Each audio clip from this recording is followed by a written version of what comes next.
Olá, está começando mais um Espaço Universitário, o programa da TV Câmara São Paulo, que apresenta produções audiovisuais de alunos dos cursos de Comunicação e Cinema. Hoje a gente vai exibir 2 documentários bem bacanas. O primeiro é O Brasil, Visto por Outros Olhos, que traz depoimentos de pessoas que saíram de seus países devido à guerra e a desastres naturais. Vamos assistir ao primeiro doc? Roda aí, O Brasil Visto por Outros Olhos.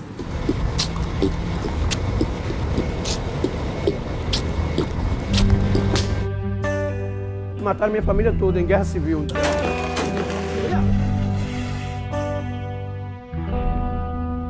Eu saio do capital do Porto-Príncipe. Saio de lá por causa de terremoto 2010.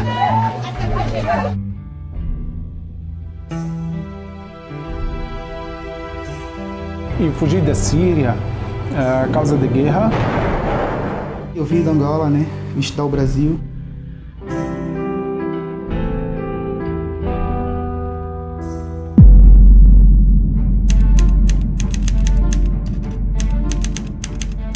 Primeiramente, um bom dia para todos vocês, um bom trabalho. Continua sempre assim, para ser alguém na vida. Eu me sinto melhor do que o meu país. Porque quando eu cheguei aqui, eu tinha 10 anos de idade. Então eu tenho o quê? 35 anos de país aqui, entendeu? Então daqui eu não saio mais. Como eu perdi minha família toda, entendeu? Não tenho mãe, pai, não tem ninguém mais, entendeu? Meu pai foi general, minha mãe pertence à OMA, Organização da Mulher Angolana, e os meus irmãos são empresários.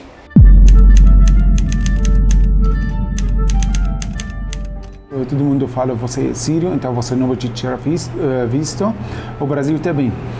Até setembro eu liguei à Embaixada do Brasil em Sotalal e eu gostaria de tirar um visto para viajar ao Brasil. Ele fala, você é sírio, então você não pode. Mas o governo vai fazer um projeto em outubro para receber os sírios sem documentos. O povo brasileiro, porque ele me ajudou bastante. E eu comecei contato com brasileiros, com voluntários. Você sabe, o voluntário quer ajudar. Então, ele me ajudou bastante para acostumar mais rápido a vida aqui no Brasil. Depois, eu fiz o site de Kikenchi Crowdfunding para abrir restaurante. Cheguei de navio clandestino, entendeu? A minha parada é em Santos. Aí, quem pudesse salvar, salvou. Aí viemos em 10 africanos.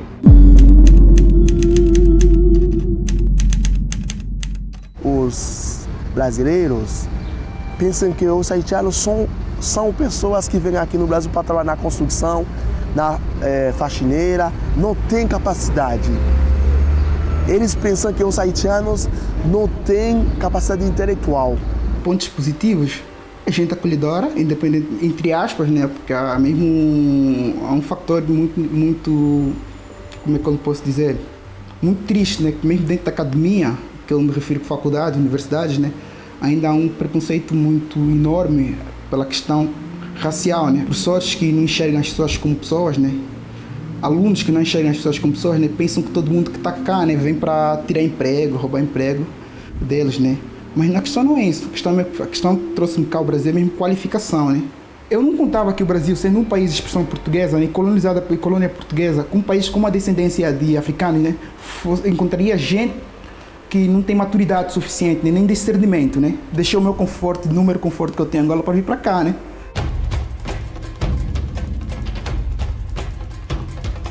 Isso que eu estou fazendo é vídeo, é filme, é websérie, com parceria de Prefeitura de Santo André. Eu gravei 5 episódios, que está no YouTube.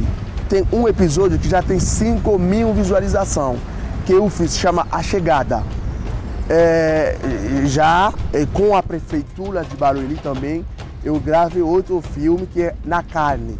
Eu tenho um projeto lá com o SPC, né, com a Prefeitura de São Paulo, graças a Deus, que vai aprovar daqui a pouco, entendeu? Que é Os Vencedores. Entendeu? Isso que eu estou fazendo, gravar o vídeo, manda lá, para eles assistir, legal, tal, isso que eu estou fazendo.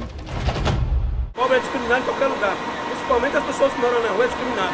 Trabalho na rua, entendeu? Realmente, faço favor para um, favor para outro, mas para quem merece.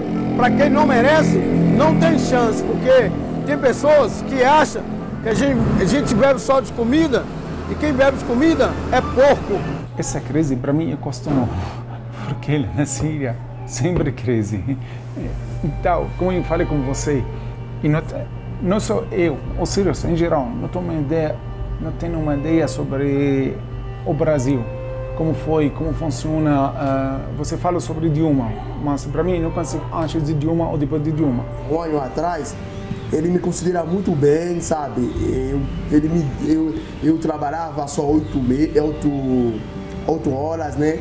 Aí eu tenho tempo para vir estudar aqui, eu tenho tempo para estudar no Barueri, eu tenho tempo para fazer minhas coisas. Mas não sei o que aconteceu, se ele percebeu que tem 11 milhões de brasileiros que estão desempregados, não sei se fosse por causa disso, ele começou a colocar 10 horas por dias. Aí eu reclamei e falei, não vou trabalhar escravidão não. Eu pretendo ir para os Estados Unidos, pretendo ir, se tiver dinheiro, né? A crise brasileira não me afeta, eles me acolheram. Não me afeta em nada. Porque tudo que fala pra mim eu entrego na mão de Deus. Sou um dançarino profissional, entendeu? Estou à disposição de dançar em qualquer lugar. Amém. Agora eu tenho minha vida aqui no Brasil, eu tenho meu negócio, meus filhos na escola particular. Meus filhos agora, eles estudam em português. Então, se eu vou voltar à Síria, eu vou começar de zero. Também meus filhos, eles vão estudar em árabe. É árabe difícil para eles, não fácil. Mas eu vou voltar à Síria só para visitar. Ainda lá tem meu pai e meu irmão. Em nome de Jesus, e abençoe também essa igreja, esse teto que eu tenho onde morar. Quem não tem vontade de voltar ao seu próprio país? Todo mundo, né? País natal, país que você nasceu. Eu tenho vontade de voltar, mas eu não tenho grana. Vou montar uma escola de cinema gratuita, de graça, todo o meu povo. Gente, vem aqui no tal bairro, tem uma escola de graça, escola de cinema livre. Tudo que eu aprendi aqui no Brasil, vou passar tudo para meu povo lá, de cinema, porque eu gosto de cinema. Eu amo cinema, cinema é minha paixão, eu gosto.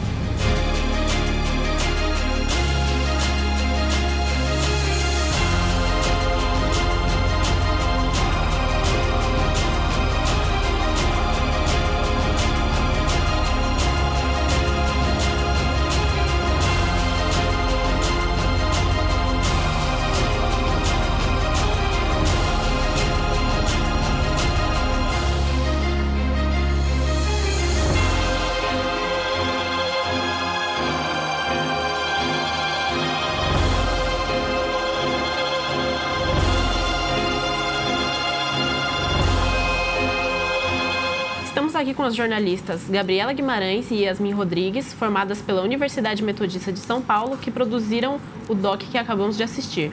Obrigada pela presença, Gabriela e Yasmin. Nada. Obrigada, meninas, pela presença. Por que vocês decidiram fazer esse tema?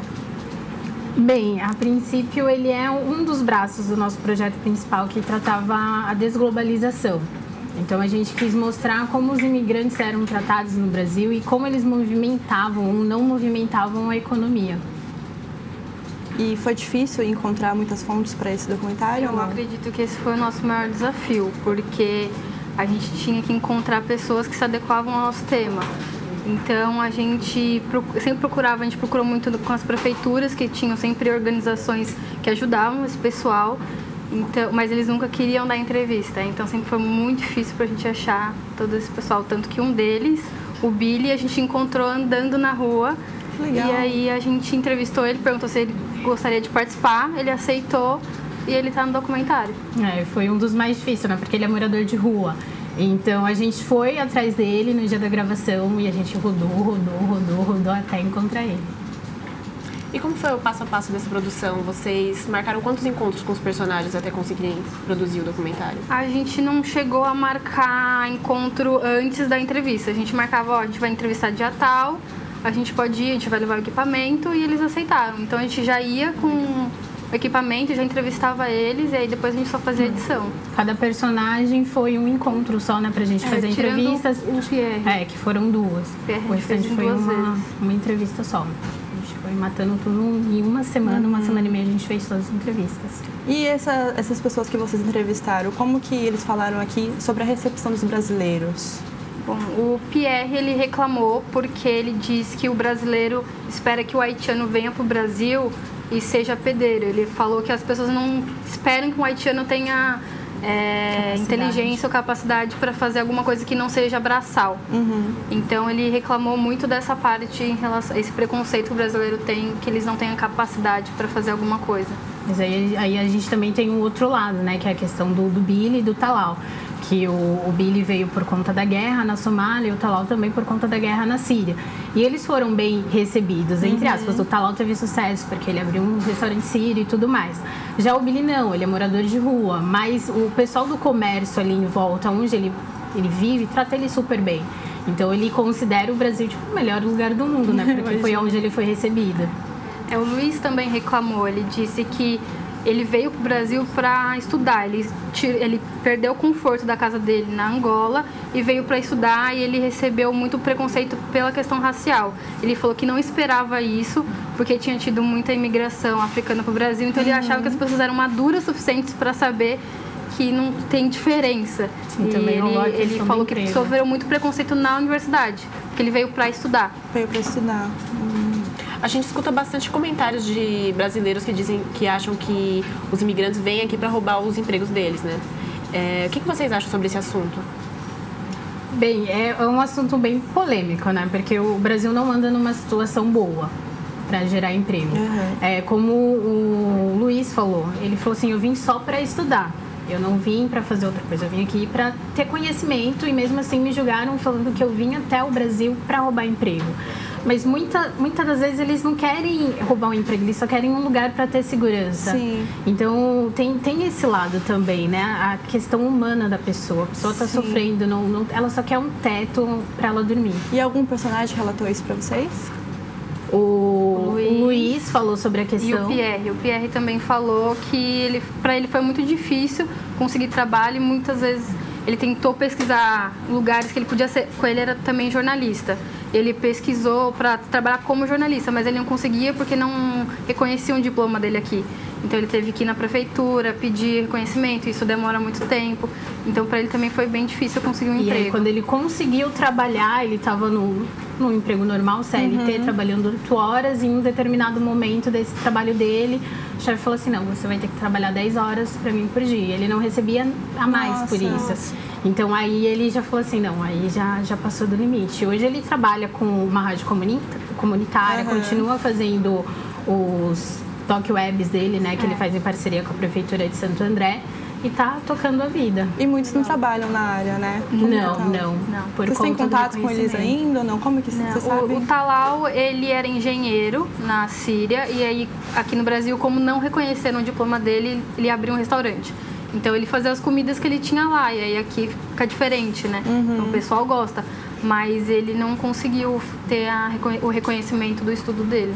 Eu acho que quem a gente tem mais contato é o Pierre, né? Porque a gente tem ele nas redes sociais e tudo mais. Então a gente está vendo o trabalho dele, o crescimento dele na área que ele se formou lá no Haiti. A faculdade ajudou vocês nesse processo? Com equipamento. A gente pegou o equipamento na faculdade com autorização e foi basicamente isso que eles ajudaram a gente. A gente tinha o auxílio do professor. Ele orientava, faz isso, não faz isso ou aquilo, mas a faculdade foi basicamente com equipamento. Como que foi a orientação de vocês? O professor entendia sobre o assunto? Sim, quando a gente citou o tema, ele buscou também, ele fez a pesquisa sobre o tema para orientar a gente da melhor forma. Então ele sempre dava palpites, vocês podem procurar nesses lugares, ou vocês podem falar com essas pessoas. E aí a gente seguia bastante o caminho dele. E aí quando a gente foi mostrando o documentário, fazendo o roteiro, ele falou vocês podem seguir por esse caminho. Então ele ajudou muito a gente na hora da edição também. Ele falou assim, isso fica legal desse jeito, isso vocês podem tirar. Isso é fundamental, né, pro trabalho. E de material bruto, vocês tiveram que cortar muita coisa ou não? Muita coisa. Foi difícil? Muita coisa. A gente chegou na primeira apresentação com mais ou menos 10 minutos, porque era o limite que a gente tinha. E aí a gente teve que cortar, mas de material bruto a gente tinha muito. A gente falava, professora, a gente quer colocar mais coisa. Não, vocês não podem colocar. Então, dá aquela dorzinha, né? Porque você pega meio que um afeto com o entrevistado. Então, você quer colocar tudo, quer mostrar a história, mas foi muito material, muito. E quais outros desafios vocês encontraram nesse processo? Eu acho que além de encontrar os personagens durante o processo da pauta, foi chegar até eles. Porque um morava no Morumbi, o Billy era morador de rua, então cadê o Billy? Você chegava, você ia perguntando pros donos das lojas, pro policial na rua, vocês viram o Billy tá por aí? Então acho que esse processo de chegar até o entrevistado, que eles não moravam perto, acho que o único que era mais perto da gente era o Pierre, né? Mas eu acho que esse processo de chegar neles e também montar o roteiro. O roteiro que é a hora que você quer colocar tudo, né? Quer colocar tudo, não consegue. Não pode. E como que foi isso do grupo? O grupo aceitou esse tema fácil? Vocês tinham outras ideias? Como que foi? No começo a gente tinha várias ideias, né? Porque a gente tinha que apresentar um tema que a gente conseguisse abranger todos os formatos dentro do jornalismo. Então a gente ia trabalhar com vídeo, a gente ia trabalhar com infográfico, texto e tudo mais. E aí a gente chegava o professor, olha, a gente tem tal tema. Não, esse tema tá muito fraco. E você quer, a gente tem esse tema aqui. Não, esse tema tá muito ruim. Aí um dia vendo uma notícia, desglobalização. Jogou essa palavra lá no meio. Perfeito, maravilhoso, vamos atrás, isso é muito bom, vocês estão pensando fora da caixinha. Então a gente foi tentando ao máximo pra sair, né, como eles dizem, fora da caixinha. E deu muito certo. E o trabalho atingiu a expectativa de vocês ou não? Demais. O grupo ficou feliz. O documentário foi sensacional. Foi era como se fosse nosso bebê. Eu lembro que no dia da apresentação a gente não queria saber a nota do site, a gente queria saber a nota do documentário. E graças a Deus foi tipo o que os professores mais elogiaram. Então a gente ficou muito feliz. Que bom. Tanto que depois da apresentação, pelo menos eu recebi várias mensagens no WhatsApp, no Facebook. Me passa o link pra assistir, eu quero assistir e tudo mais. Então, acho que na hora que... Acho que eu sou uma chorona, entre aspas, né? E na hora que eu recebi o documentário, porque a gente editou fora, a gente não editou dentro da faculdade. Aí eu assisti pela primeira vez, eu falei assim, gente do céu, isso aqui tá muito bom. E eu chorava de felicidade, porque quando a gente trabalha em grupo, a gente tem muitos desafios. Exatamente. Né? Várias pessoas e vários pensamentos diferentes. Então, na hora que a gente viu aquilo tudo pronto, a trilha sonora, a gente bate uma emoção, assim, nossa, eu tô até arrepiada. O grupo todo entrou no consenso, então, de que tava legal. Nossa, sim, todo. Tanto que na hora da apresentação da banca do projeto, e aí, o que a gente vai fazer com o vídeo? Vai mostrar o vídeo inteiro? Não, foi mostrar uma o vídeo inteiro. disputa se a gente conseguia mostrar o vídeo inteiro ou não. Então foi bem legal. A gente tem uns 15 minutos, a gente vai na metade, mete o documentário. A gente tem que mostrar o documentário. E depois dessa experiência, vocês decidiram que vocês vão continuar experimentando coisas nessa área? Já pensaram em outros temas para fazer documentário também? Sim, a gente, tanto no TCC, a gente queria muito fazer documentário, mas acabou não dando para fazer só documentário. A gente colocou documentário no nosso trabalho também num site. Então a gente gosta muito de documentário, principalmente eu e Yasmin. A gente sempre ficava focando, vamos fazer documentário, vamos fazer documentário. A gente chegou no 8º semestre, a gente vai fazer documentário. Olha, isso é ótimo, né? É uma peça fundamental. Quando tá decidida assim... E aí a gente conseguiu colocar, a gente não conseguiu fazer só documentário, mas a gente conseguiu colocar um documentário no nosso TCC e foi muito legal, foi muito bacana a experiência. E, nossa, eu tenho muita vontade de seguir nessa área, né? Legal. Aí agora tem que fazer uma especialização, alguma coisa assim. Que o documentário te dá... Eu acho que de todas as áreas, assim, eu acho que o documentário é o que mais te dá a oportunidade de você contar a história de alguém. Exatamente. Então, a gente fez esse outro documentário que foi referente a Tatuí, que o nosso TCC foi sobre tatuagem.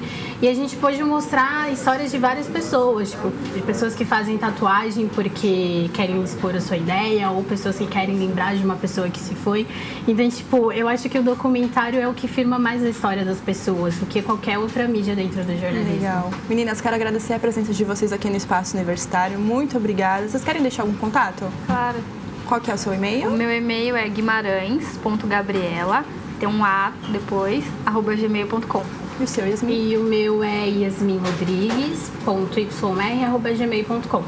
Obrigada, meninas. Parabéns pelo trabalho. Obrigada. E na volta, vamos exibir o documentário Tem HIV e Agora. Nele, portadores do vírus e especialistas falam sobre os avanços no tratamento da doença ao longo dos anos. Fica por aí que o Espaço Universitário volta já.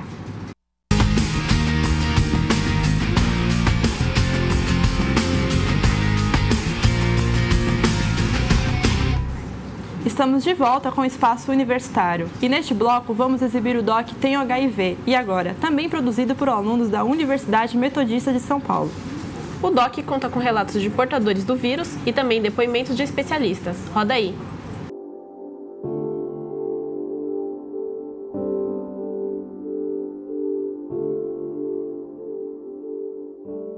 Eu tava no Rio, aí me inchou aqui e me deu uns gânglios aqui, tipo, fiquei parecendo um sapo, achava que era uma íngua. Aí eu fui no médico achando que era cachumba, e quando eu fui no médico eu já falei, eu nunca fiz exames de nada, então me manda uma bateria de exames, eu fiz uma bateria imensa de exames. Aí foi quando deu HIV, eu fui pra descobrir a cachumba e descobri o HIV. E eu não fazia ideia, assim, eu fiquei tipo, sem chão. Olha, uma das mais comuns é o choro, né? Outras falam, não acredito. Outras abaixam a cabeça e ficam um tempão de cabeça baixa. Aí você não sabe o que está acontecendo com a pessoa. Sobre o que ela está pensando, o que ela está sentindo. Aí é importante você colocar para ela que você está aqui. Eu sou a Bruna Valim, tenho 41 anos. Vivo com HIV e AIDS desde os 17 anos. Meu parceiro foi a óbito em 1984. Então, naquele momento, como era a epidemia da AIDS, era uma coisa muito restrita, as pessoas tinham medo de falar a respeito.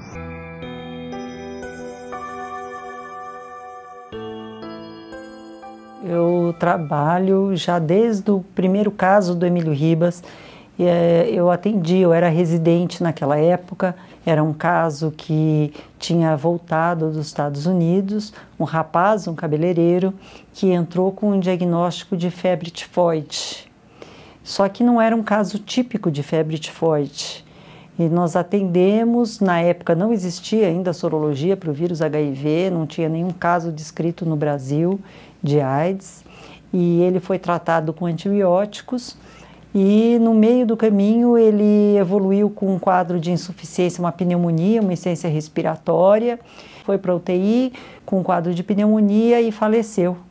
E na autópsia foi constatado o sarcoma de Kaposi. Então foi feito o diagnóstico de AIDS pós-mortem. Em 99 eu confirmei meu diagnóstico em fevereiro e já iniciei a terapia. Após 6 meses eu já estava indetectável e estou até hoje. Faço tratamento direitinho, até porque pelo trabalho que eu faço não poderia ser diferente, né? Até 1995, nós tínhamos medicamentos que eles, vamos dizer, postergavam a evolução para a AIDS. Então, as pessoas tomavam os antirretrovirais, mas demoravam um tempo maior para evoluir para a AIDS. Em 1995, apareceram os inibidores da protease. E esses inibidores da protease eram remédios que, associados aos remédios antigos, chamavam coquetel, né?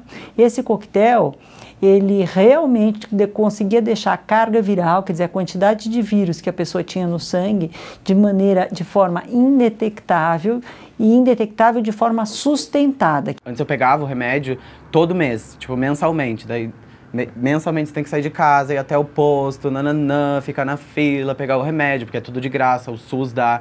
Isso é muito importante. O que os remédios vêm se aperfeiçoando? No sentido de tomar menos vezes ao dia e com menos efeitos colaterais. Pessoas com psicológico muito abalado, às vezes acabam tendo efeitos colaterais maiores e acabam entrando numa pira um pouco maior, assim. Os efeitos colaterais, eles são praticamente os mesmos para quem usa os medicamentos do coquetel, em qualquer lugar do mundo. Existem algumas peculiaridades genéticas que fazem com que em algumas populações exista um pouco mais de efeito colateral com alguns medicamentos, mas no geral isso varia muito pouco.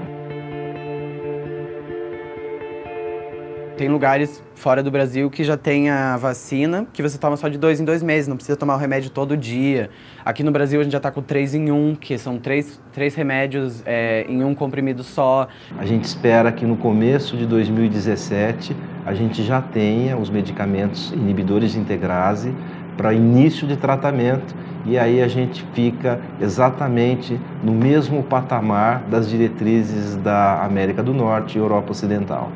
E aí eu fui me jogando, e aí jogar até um ponto de se afundar na droga e ser tirada de lá para ir ser internada, porque eu já estava doente de AIDS, doente da saúde mental, porque eu já estava, né, já surtando com tudo isso. E aí eu fico internada pela primeira vez por 22 dias. AIDS é uma síndrome.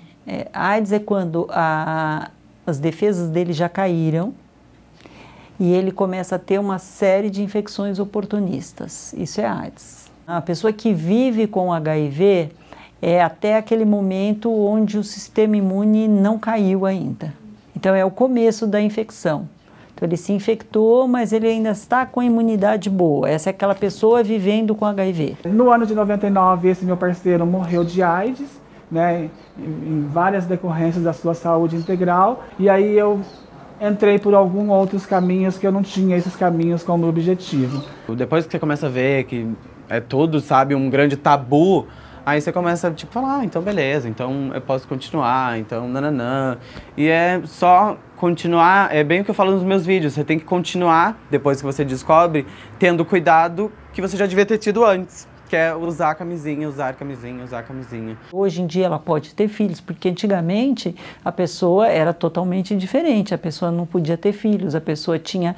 Era uma coisa, continua sendo uma coisa sem cura, mas a pessoa não tinha um futuro, hoje em dia tem um controle, antigamente era uma sentença de morte. A coisa que eu mais recebo é tipo, veja isso porque cura o HIV. E isso até é uma coisa que, tipo, a pessoa, tem que ter um filtro muito grande, assim. Até porque se eu falar pra todo mundo que, legal, eu vou conhecer esse teu meio de tratamento, eu vou ter que passar a minha vida inteira conhecendo milhões de tipos de tratamentos que pessoas vão ficar me apresentando. Então eu preciso filtrar muito tudo isso. Tem uma pessoa curada no mundo. Já tem. Provavelmente 2. A gente está esperando o resultado. Mas tem uma pessoa nos Estados Unidos. É o Timothy Brown, que recebeu um transplante de medula para tratar uma leucemia. E ele foi transplantado com uma medula que era resistente ao HIV. Existe célula que é resistente. E ele ficou curado. Então o conceito está provado. Uma pessoa pode ser curada. Agora a gente precisa achar alguma alternativa que não seja tão dramática quanto um transplante de medula, que vem com um risco muito alto da pessoa morrer, por exemplo. E nós temos uma meta da Organização Mundial da Saúde para cumprir até 2030, que é erradicar a transmissão do vírus. Eu não imaginava que o Brasil fosse tão bem desenvolvido em relação ao HIV. Então, uma das nossas pesquisas que demanda muito da nossa atenção é na tentativa de diminuir a quantidade de vírus no corpo das pessoas, que são esses estudos que almejam a cura da infecção pelo HIV. E para isso a gente usa várias estratégias muito modernas e únicas. Esses estudos que a gente faz aqui, só existem aqui no Brasil, para tentar curar as pessoas que estão infectadas pelo HIV, ou pelo menos deixá-las mais próximas da cura. As pessoas escondiam muito, muitos escondem até hoje, claro, mas bem menos do que naquela época. E foi o que o pai dele, que era um coronel do exército, muito machista, decidiu fazer, mandando ele para o interior para ir a óbito, sem apoio nem da família. Ele não permitiu nem que a mãe e a irmã estivessem presentes. E aquilo me revoltou bastante naquele momento e foi onde eu decidi, eu tinha uma escolha. Ou eu me matava junto, ou eu ia continuar vivendo.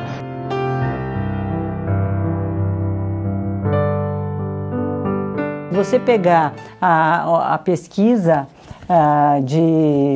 de hábitos de pessoas, de hábitos sexuais dos brasileiros, você vê que as pessoas, elas não usam camisinha. As pessoas heterossexuais não têm o hábito de usar camisinha. Principalmente jovens falando, olha, acabei de descobrir. E tipo 5, 6 mensagens por dia de acabei de descobrir. Eu acho que é um número muito grande. Os jovens têm sido muito infectados. Aí jovem que nós falamos é jovem mesmo, seus 14, 15 anos, até os seus 25 anos. Temos tido muitos casos novos. Pelo HIV, o que acontece é o seguinte, praticamente todas as transmissões acontecem nos primeiros 6 meses de infecção, que é quando a quantidade de vírus é muito grande.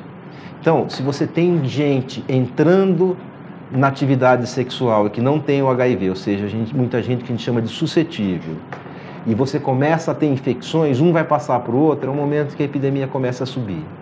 Depois, esse grupo de pessoas já tem muita gente infectada e elas já estão longe desses 6 primeiros meses, a quantidade de pessoas novas diminui. Esse é o movimento de qualquer epidemia.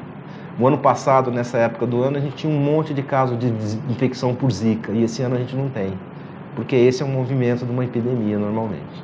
Eu costumo dizer que quando nós damos um resultado positivo, é como se nós, a saúde pública, todos nós, em algum momento, em alguma situação, nós infelizmente não conseguimos alcançar nosso objetivo.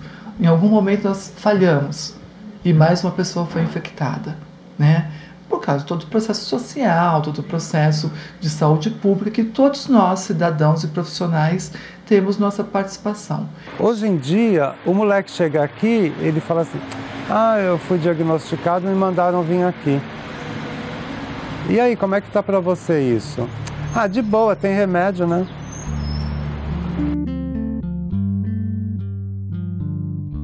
Claro que nós, no estado de São Paulo, estamos mais avançados nas questões eu diria, de reinserção social de pessoas LGBTs.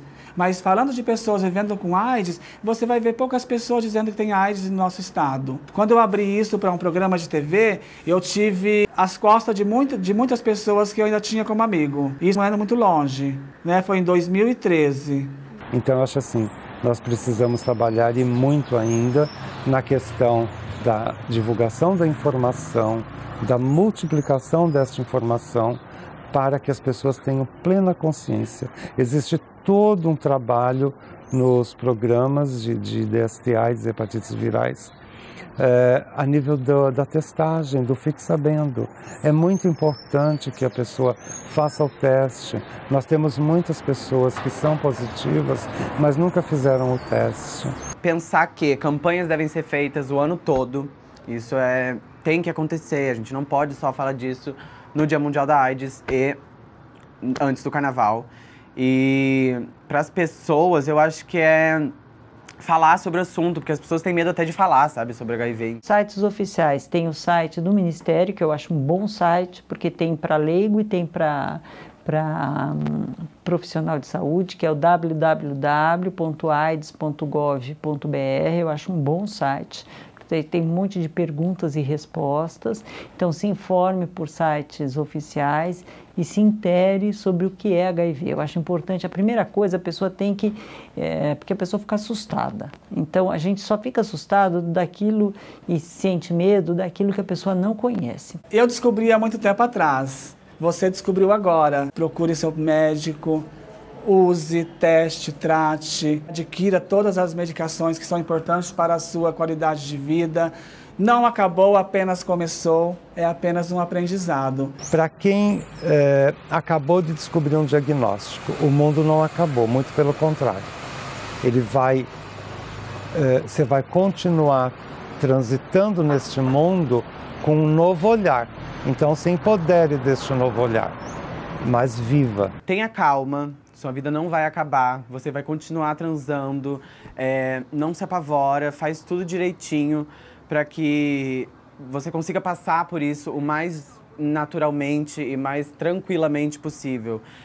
Começa o tratamento, não vai contra. Quanto antes você se tratar, antes você vai chegar no indetectável e antes você vai deixar de transmitir o vírus, que eu acho que esse é o foco e a missão de quem tem o HIV. Eu peguei pelo menos isso de missão pra mim, que é tipo, se eu tenho isso, eu vou fazer alguma coisa pra isso não ir pra frente. Então, faça isso, comece a se tratar, chegue no indetectável, que é muito bom. E pare de transmitir o vírus. Paz e amor. Paz mundial.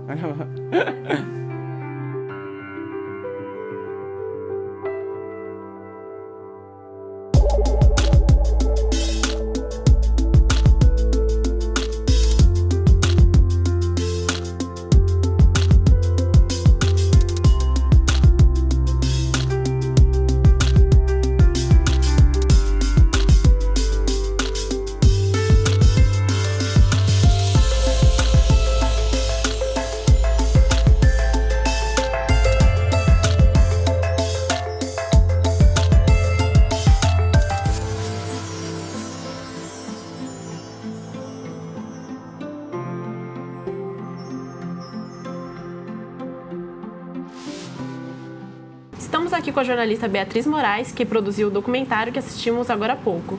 Bem-vinda, Beatriz. Obrigada, meninas. Por que vocês decidiram fazer sobre esse tema? Bom, a gente fez esse documentário junto com uma revista eletrônica e o tema da nossa revista era tratar de temas tabus, era a margem da sociedade, no caso, né? E aí a gente teve essa ideia do HIV e aí o nosso orientador falou: esse já é um tema que o pessoal já falou bastante, então a gente tem que ter um recorte novo. Por que a gente não fala depois do HIV, depois que a pessoa é portadora? E aí que surgiu a ideia. E vocês tiveram dificuldade de encontrar personagens para esse documentário, já que é um assunto meio polêmico e as pessoas não querem expor Sim, o nosso desafio inicialmente foi que a gente queria trazer como que é o tratamento hoje. E a nossa intenção era pegar uma pessoa que tinha descoberto isso faz pouco tempo. Isso era muito difícil. E aí a gente conseguiu no YouTube, a gente achou um youtuber que estava falando sobre isso em abril. E a gente estava no segundo semestre do ano, né? E ele era de Curitiba e, coincidentemente, eu peguei e mandei um e-mail para ele estava em São Paulo. Nossa! A gente correu com a gravação, porque ele era um personagem que tinha descoberto em abril, era muito recente e era uma pessoa disposta a falar. Sim. E, enfim, ele foi super legal, uma pessoa que agregou muito, porque ele estava descobrindo como as pessoas que seriam o nosso público-alvo. Sim. Como que foi a busca por essas fontes? Elas toparam logo de cara da entrevista para vocês, porque é um assunto meio que delicado, né? Como que foi isso? O Gabriel foi esse achado, né, que a gente conseguiu uma pessoa recente, e aí a gente foi procurar ONGs, né, que são pessoas que são mais dispostas a falar. E a gente conseguiu o pessoal do GIV, que foram muito solícitos com a gente. E aí depois a gente falou mais com eles de personagem e através do GIV a gente também teve contato da Bruna, que é uma transexual, que também tem o HIV, o vírus, há muito tempo. Então esses 3 personagens a gente conheceu dessa maneira. Os especialistas foram talvez até um pouco mais difíceis. É bem mais difícil, né? Porque a gente entrevistou a pessoa que dá a notícia, que a pessoa é portadora, que é uma psicóloga, né? A gente entrevistou também um pesquisador no Brasil que ele está muito perto de conseguir conquistas importantes para o nosso país em termos de HIV. Ele está até no site do governo federal e tal, que é o Ricardo. Olha. E a gente conseguiu uma infectologista que esteve no começo do HIV, quando ele chegou em São Paulo. Então foram fontes muito importantes, porém falar com essas fontes, o horário delas foi um pouquinho complicado. Fora isso, qual foram as outras dificuldades que vocês encontraram? Bom, todo mundo trabalhava, então a gente não tinha o nosso horário, a gente tinha o horário das fontes, né? Então marcar as entrevistas, nunca consegui todo mundo. Eu tentei na maioria das entrevistas porque eu estava, enfim, eu ia roteirizar e eu estava dirigindo. Mas não era fácil por causa da rotina de todo mundo. E a segunda maior dificuldade é que a gente que produziu, então as imagens são nossas. E como a gente fazia jornalismo, não rádio e TV, a gente teve um pouco de dificuldade em mexer com a câmera, a própria luz, né, de alguns vídeos, o áudio. Isso foi a nossa dificuldade também. Você citou aí equipamentos. A faculdade forneceu para vocês? Como que foi? Forneceu os equipamentos.